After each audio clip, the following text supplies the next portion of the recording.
Love this podcast? Support it and sponsor today. Simply head to ozcastnetwork.com for details. So nobody likes going to a funeral. They're obviously serious by nature, but sometimes there's an occurrence that, breaks the morbidness of it a little bit, breaks the ice. Yeah, like funerals are typically pretty morbid and not like a fun thing to go to, whether it is a direct family member or if it is like just a friend. I mean, our boss, the corporate fat cat, actually was telling us the other day that he had a funeral back in COVID times and they could only have 10 people there and the interstate, direct family couldn't even fly over for it.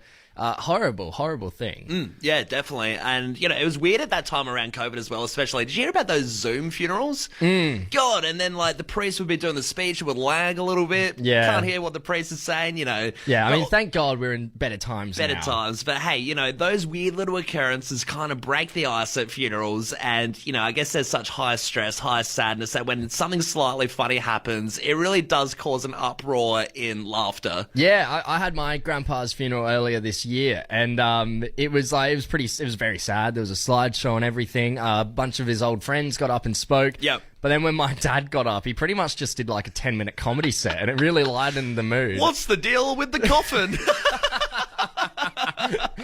That was one of his bits, yeah. I bought these jokes online. But we unfortunately had to go to a funeral for one of our friends' fathers who passed away, and very sad, very good man. Yeah, very sudden as well, which was even tougher. Made horrible. It very tough. We haven't been to that many funerals, but this one was quite sad. And going there, we were on the church pews. Mm-hmm. And this thing that happened, we haven't gone on air and told about it yet, but it is crazy. We're sitting in the pews, and of course, it gets to that part where you do the condolences. Yeah, by pew, people get up row by row, and they go down and pay their respects to the funeral, and then walk around and sit back down for the rest of the eulogy. Well, it's like a line system that curves around and everything, and it gets to the point where there's a little bit of a halt. There's a little bit of a halt up front in the condolences section. Well, yeah, everyone noticed that out of nowhere, about halfway through, there was this very long, big gap. Yeah. And what had happened was there was a elderly woman who, she was actually the neighbour. Yes. And she was in a mobility scooter. And so she was going very slowly coming up the corridor. As you do, you wouldn't want to race down the corridors. No, fair enough. So she's gotten down eventually and gotten to pay her respects. Yes. Now, of course, on the coffin, there was draped, our friend's father who passed away was a massive Port Adelaide fan. The power. He loved the team so much that they draped a huge Port Adelaide Football Club banner over his coffin where the flowers were. So it was a mixture of the banner and the flowers. Never Tear Us Apart played heaps. That song probably played about 4 or 5 times. Yeah, they just had it on loop. Yeah. He loved Port so much. I think that was one of his requests, that if he were to pass away, he'd just have Port going the whole time. Yeah, he wanted the whole Port team there. Yeah, he made a few big requests, a few big calls. A few big calls that couldn't happen, but he did love the team. And, of course, the gopher's going down. All of a sudden, she's coming down the aisle. Mm-hmm. You can hear the beeping. She reverses into the coffin, snags up the Port Adelaide banner. It gets stuck in the wheel. Snags up the flowers. Then she tries to reverse out. As the banner is snagged in her wheel, she's pulled the flag kind of half off of the coffin. All the flowers on top have been coming off. Fell off. Her son is there with her trying to fix it all back up. Poor son. I'm so sorry about my mother. She's completely sabotaged the draped orchestra of, flowers and the banner. And she's tried to pull off. Obviously, she's looking stressed in the face as well. She's she's thinking, crap, I've really put my foot down in this funeral. And it's one of those moments where, it's funny, but it wouldn't have been very funny for her at all. So no one's laughing, but everyone's very obviously trying to hold in a bit of laughter as she's trying to back away from this. It looked like someone doing a driver's test trying to do a 3-point turn. Some rookie 16-year-old who hasn't got their license yet, trying to do a sophisticated move. She's trying to bail out of there and get the hell out before everyone, with pitchforks and sticks with flames starts to go after her. What happened at the funeral, Adelaide? I mean, it didn't even stop there at that funeral. What about when the minister almost fell into the hole at the burial? I mean, I had a close call there as well because I'd played footy just that weekend and I copped a massive corky. And I remember when we went to the cemetery and you'd bend down to show your respects and put some flowers on the casket as it was going down. I bent down and I was like, oh no, the corky. Like, my leg nearly gave way. And I was like, this could go very badly. Or your leg just seizes up and you can't move. And they're wow, he really loves to show his condolences. He's been there for an hour. I went about halfway down. Unfortunately, it was a windy day. Not all the flowers made it in. But that was a much better result, I think. We got a text here. We got a last-minute bagpipe player for my grandpa's funeral. He sucked and kept hitting the wrong notes as the coffin was being lowered into the ground. Me and my cousins were cracking up while bowling. Was a big mess. Jeez. It's a terrible one. What do you get him off Marketplace or something? Just rent a bagpiper. A little bit inexperienced. Yeah, it wouldn't be good. Hey, we're going to go to Glenelg. We got Andrew on the line. Andrew, what happened at the funeral? Hey, fellas. I didn't actually attend this funeral, but my cousin and my mate did. Yep. But it turned out it was the wrong funeral. Oh, my God. They went there, for a young girl they knew, and they're sitting down and they noticed a ton of old people coming in and realised that they had the wrong funeral. Jeez. Absolutely lost it. Oh, they just started laughing, but they tried covering their faces, pretending that they were crying. So, Andrew, did they stick around for the rest of the wrong funeral? No. They bailed. They bailed, walking out with their hands over their face, pretending they're crying. And then they had to go to the real funeral, and they said, yeah, that was sad, but yeah. Man, did they not look at the picture that was sitting up on the coffin and think, geez, she's looking, a bit like a 9-year-old? Yeah, I don't know. Yeah, they didn't go into those details. They just told me that, they've sort of got there a bit early, and all these old people running in and went, oh man, we're not at the wrong place. We're at the wrong place. So they said it was good. Hey, and everyone knew that they shouldn't have been there. But yeah, cheers, fellas. Thanks for getting involved, Andrew. We're going to go to Brooke in Mount Barker. Brooke, what happened at the funeral? Hi guys, how are you? Yeah, good. Well, this was 20 odd years ago, but my nana passed away in a nursing home on a public holiday. Yep. And so we went through. We had the whole funeral, and then we had the burial. And once they buried her, put the dirt on the coffin. Then the funeral director came and said, look, we have to dig her up because she hasn't been certified as being passed away. Oh my God. Right. I thought you were going to say, you said, she's got some valuable jewels in there. Let's see what we can get. So we had to, sorry. Who digged her back up? Just the groundskeepers? Groundskeepers. And took her back to the funeral home. And then a week later, we buried her again. So we had to send all the guests off to the wake. But my nana had a real Blackadder humour, so we all just had a big laugh about it. I've never heard of that. I've never heard of a double burial. Yeah. Two funerals as well then. 2 funerals, yeah. Hey, yeah. There you go. Not too bad. Two celebrations of life. You'd hope the second one was pro bono. Yeah. After that mistake. We're going to Manapara West. We got Jess on the line. Jess, what happened at the funeral? So for my grandmother's video montage, we thought we'd end it with a video of her skydiving for her 80th birthday. Yeah, wow, and, okay.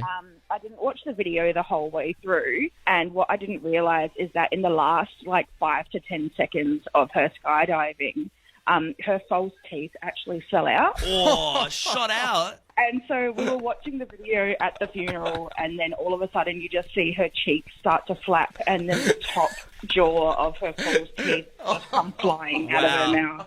Oh, no. I feel like and then she just kind of looked like this, really Gumby.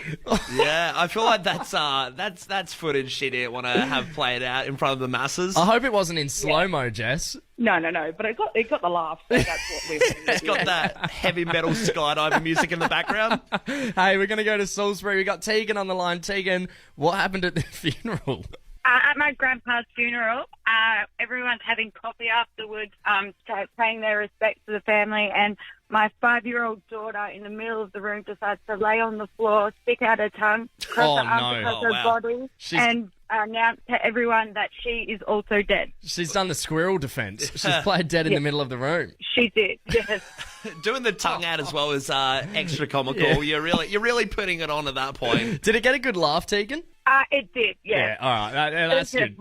Insane things that are happening at funerals. Yeah, you always think of them to be these sad events, but there's always something that happens, isn't there? You need one jokester, right? Even if they don't realise they're the jokester at the time, someone's got to liven it up a little bit. Absolutely. Hey, Matthew and Uradla, what happened at the funeral? Yeah, how you doing, guys? I'll try and be quick. So it was my granddad's funeral, and it was a super hot day. It was like 40-plus degrees. Jeez. And obviously a few of us were like part of the pallbearer crew, and when we put the coffin down and it was sort of starting to get lowered in, people started passing out, man. And like the first one was sort of like, whoa, concerned because, you know, it's like the day and like what's going on. But then a couple of other people passed out with like two ripping but not. And it turned out to be like, it's like winked murder, man. Like every time you were looking, someone was dropping and we're like, what is going on? Were you not allowed to wear shorts to the funeral because it was so hot? Oh, sorry, guys, you're just getting out on there. I was going to say, it's a tough get to suggest doing a Hawaiian-themed funeral, you know. Get the Hawaiian shirts out. Get the luau. Yeah. Here's your lei. Welcome to the funeral.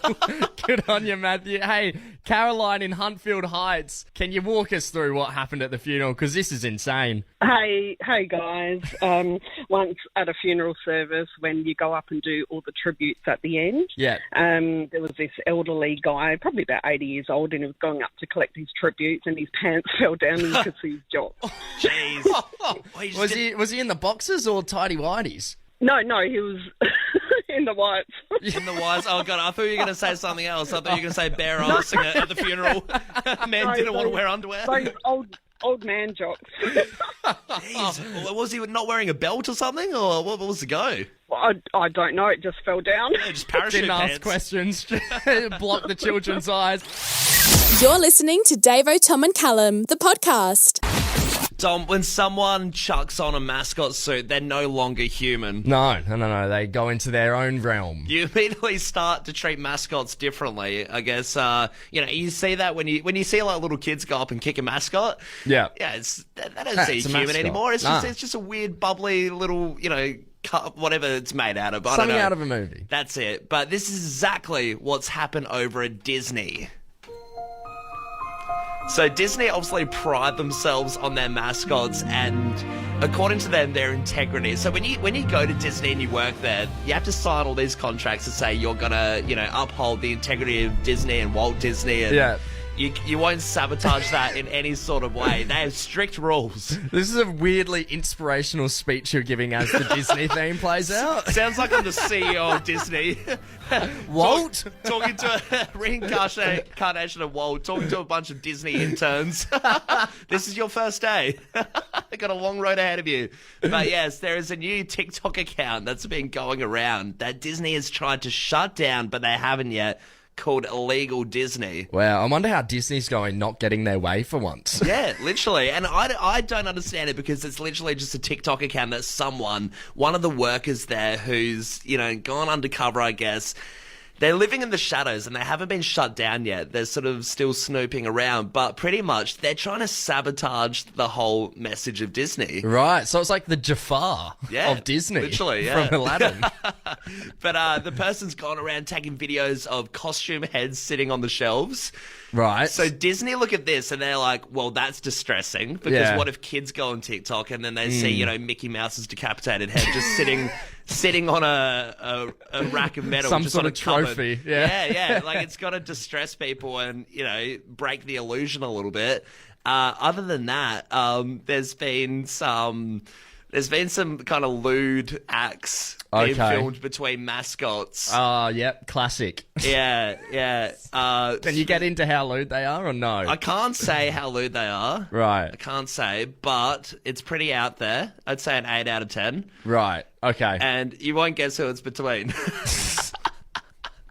Because what a selection. If you're making these lewd videos to really shake up the can at Disney and make it inappropriate, like, who would you choose? Well, I mean, the obvious would be Mickey and Minnie, right? But if you're trying to rattle the cage at Disney, you're gonna I don't know, maybe someone like Are there animal mascots like Simba? Mike Wazowski and Simba. Cross animal kind of monster. Alien. Yeah, no, that would be distressing to see. Who's it between though? So the two characters that have been getting it on in the videos are Pinocchio and Mr. Captain Hook. God, I wonder what Pinocchio's doing with that nose. I'm sure he can do a lot with that thing. Lie again, Pinocchio. Do it. You're gonna need a bigger podcast. Davo, Tom and Callum, the podcast. Now, Callum, I'm going to hit you with a bit of a science question. How long do you reckon the average life expectancy of a worm is? A worm? Jeez. All right. I'm going to say a worm. Any number? 4 years. 4 Yeah, years. close. 4 to 5 years. Really? Yeah. Oh, there you go. My worm knowledge is very powerful. Took a while to answer a very simple question, but hey. Oh, well, I got it right. I mean, it's a pretty obscure one. Look, shut up. Scientists have awoken a frozen worm from 46,000 years ago. Crap. Right? Now, this is cool as, because not only is this little guy the oldest worm in the world, but he's making breakthroughs in science, right? Because they reckon after this, they could possibly unfreeze humans. Wow, I knew society would come to a time where a worm wins a Nobel Prize piece. Yeah. Look, they're saying it's probably not going to be for another 50 to 70 years. That's their hypothesis. Yeah. But my mind, and I'm sure a lot of people's mind, is immediately jumping to the movie Encino Man. Sure, Brendan Fraser. Yeah, he plays a prehistoric man who's trapped in ice, and then he unthaws in a teenager's backyard. He goes to high school. It's all a bit of fun. But if you do some digging on that movie, do you know who produced it? No.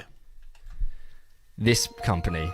Disney produced it. Disney Okay. produced Encino Man. Now we're rolling with something. You know, it is like human fascination, right? To look at what an animal can do. Can we unfreeze an animal? And then you immediately think, can we do it to a human? Yeah. Now, I don't want to be too much of a conspiracy right now, but earlier we were speaking about this. There is a new TikTok account that's been going around that Disney has tried to shut down, but they haven't yet, called Illegal Disney. They're trying to sabotage the whole message of Disney. Now, look, for all we know, I think these scientists could be under Disney control. Well, as we know, Disney own everything, right? Pretty well, I guess. Yeah. Yeah. I mean, it's a big company. I wouldn't say everything, but yeah, it's big. They own, like, everything, right? And who knows what they actually own behind the scenes? Yeah. You know? And I'm thinking maybe they are the ones behind this unfreezing worm technology to then use on humans. Because as we all know, Walt Disney froze his head after he passed. Well, I don't think it was passed yet. That's the thing. Well, yeah, I think he chose, before his expected death that he was like, hey, let's do the frozen thing. Freeze me, and then I want to be unfrozen in years. And it comes to no surprise, when we were talking about earlier with the Disney stuff, they are being quite lewd with the Disney mascots, the staff there, doing things like... So the two characters that have been getting it on in the videos are Pinocchio and Mr. Captain Hook. God, I wonder what Pinocchio's doing with that nose.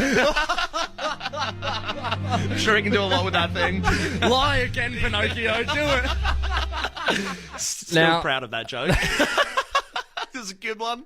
I think they're trying to reawaken Walt Disney to shut down this TikTok account. And I don't know, something just doesn't add up. I mean, we're considering worms are waking up. Walt Disney, he's a bit of a worm. He's going to wake up soon. So you're saying that the management of Disney right now are thinking, crap, all of our mascots are being really lewd. They're putting up these bad videos. We need to get the big boss back. We need him back in action. Let's do the unfreezing. Let's put him back in the corporate fat cat chair at Disney. And end this TikTok account once and for all. We're on to you, Disney. Love this podcast? Support it and sponsor today. Simply head to AuscastNetwork.com for details.